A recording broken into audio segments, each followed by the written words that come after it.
Бүгін ерекше жерге келдік. Атқа отыруға келдік. Бізде Мұхаммед Амин кішкентай кезінен аттарды қатты жақсы көреді.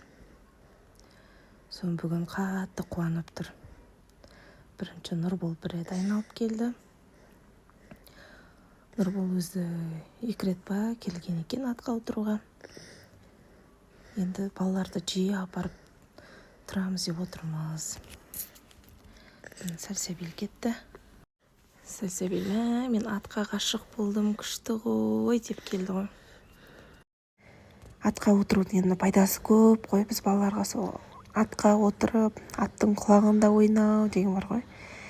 Енді қауіпті спорттың түрі, бірақ атқа отыруды білген жақсы сияқты. Кәусар да қуанып, риза болды Кәусар да. Қатты қуанды, күшті екен, ат күшті екен деп. Тағы да отырайыншы деп. Бірақ бізден 40 минут қана отыруға болғандықтан әрқайсымыз істеп келдік. Жүріп келдік. Міне Айнудин деген батыр келе жатыр.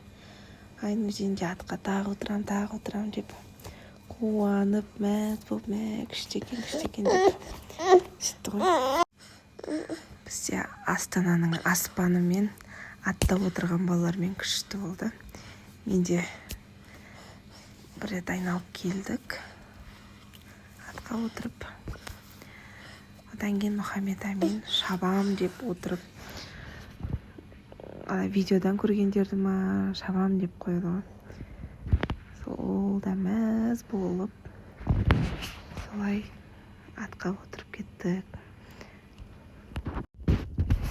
Мұхаммед Амин өзімен жасты қызға сөйлеп, шақырып, ойнап қояды.